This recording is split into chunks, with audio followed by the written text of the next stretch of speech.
as as ha ha du du an an laa la i i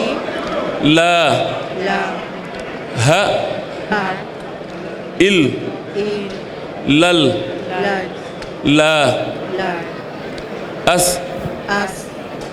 ha ha du du an an na na mu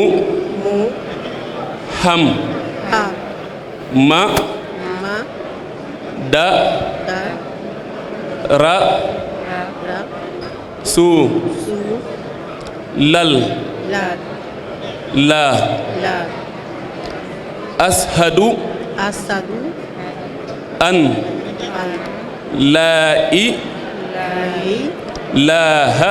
la ha illal illa laa la ashadu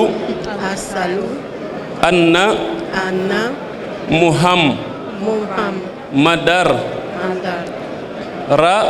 ra suulal sulal laa la kon mën na kon léegi ay moom ay kàddu yu ndaw yi ñu bëggoon a jàllale yoo xam ni xëy na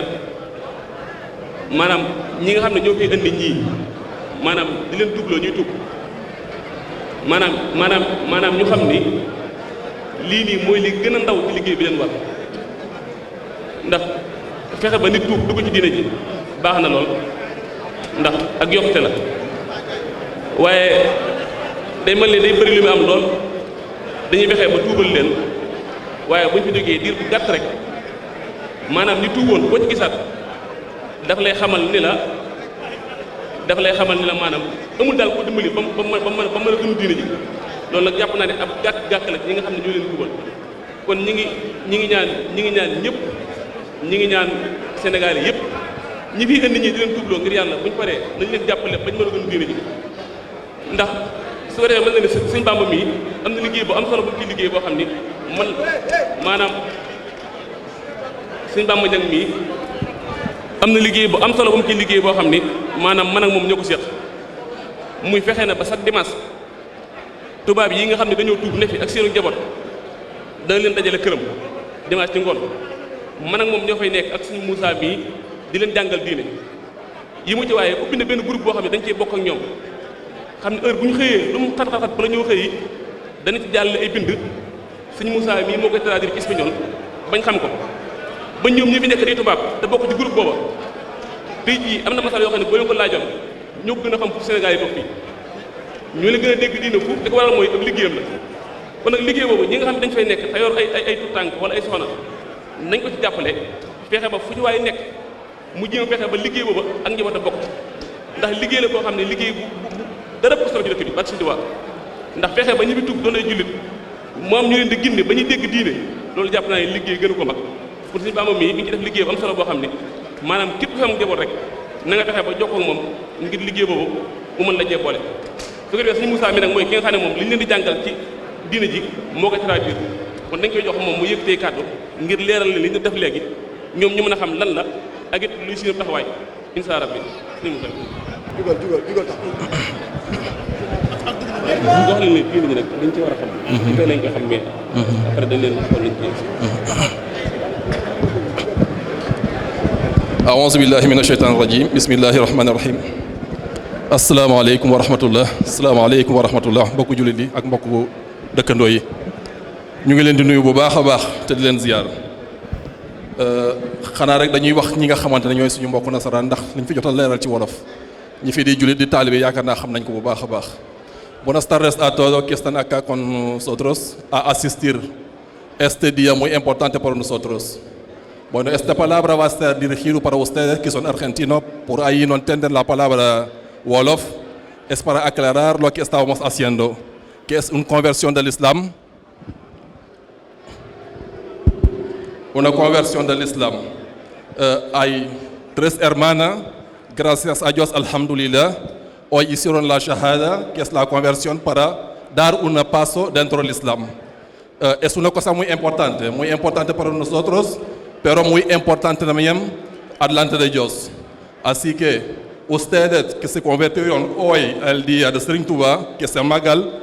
sepan que son musulmanes como nosotros que nacieron a la religión. Una vez que una persona se convierte a la religión, es igual que la persona que nació dentro de la religión. Por ahí los conocimientos son distintos, pero pueden ir mejorándose día a día. Pero sepan que después de decir la palabra shahada, es que están dentro de la religión. Es lo que le hizo repetir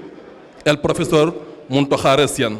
Así que bienvenido a la religión musulmana, bienvenida y bendiciones. Ahora, una vez que uno da un paso y toma la compromiso de entrar dentro de la religión musulmana, se convierte, las mismas obligaciones que tenemos nosotros son las mismas obligaciones que tiene la persona que entró dentro de la religión. Por ahí hablamos del conocimiento. Uno que está mucho tiempo dentro de la religión conoce más que la persona que recién entró dentro de la religión. Pero su obligación también es de tomar la intención de aprender y mejorar día a día. Así que sepan que hoy son musulmanes. Así que son musulmanas como nosotros todos los que estamos acá. Así que si uno tiene marido, que le ayude a aprender la religión musulmana. Si no tiene alguien que te enseñe la religión musulmana, se pueden comunicarse con Jeurin Bamba, se puede comunicar con el profesor Muntaha o María Mañán. Tenemos una daira, que es una organización donde se juntan las hermanas que son argentinas, que aprenden la religión musulmana a la casa de Jeurin Bamba los domingos. Así que bueno, sepan que somos musulmanes y bendiciones para ustedes. ñi leen di ñaan ngir jëmmi seen Tuubaa ji ngeen teewlu rek ñu yeggale yéene jooju te xam ni liggéey la boo xam ni maanaam dara gënalu ci sëñ bi kon ñu teewlu bu baax a baax. ñu teewlu tuuti rek ñu teewlu waaw barke borom Tuubaa. maanaam laaj bi ñuy laaj xaalis bi ñuy laaj kenn ku ci nekk fa nga toog mën nga faa toog rek daal di ko joxe ñu jàllale ko mu agsi te mu bañ a ànd ak sorxo ndax ay royukaay lañu kon am na loo xam ne war naa mën a ànd ak dal ñu joxe ko te yàlla tax waaw nasaraan yii nag ñun lii rek lañ mën ak moom suñu jaan wàcc na li ci des mooy képp ku nekk ak ñoom rek nga mën cee dawalaat sa responsabilité bu mat sëkk te xam ni kenn ku ci nekk tuub gi li muy rëy maanaam la ca gannaaw tuub ga yàlla buñ ko gis kon yàlla nañ ci sax ci diina ji ci barke bi sëñ Touba kon sëñ Gora bisimilah. tey da nga yokk rek barke sëñ Touba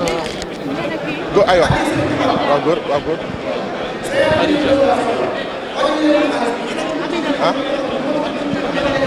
am na solo de aywa ba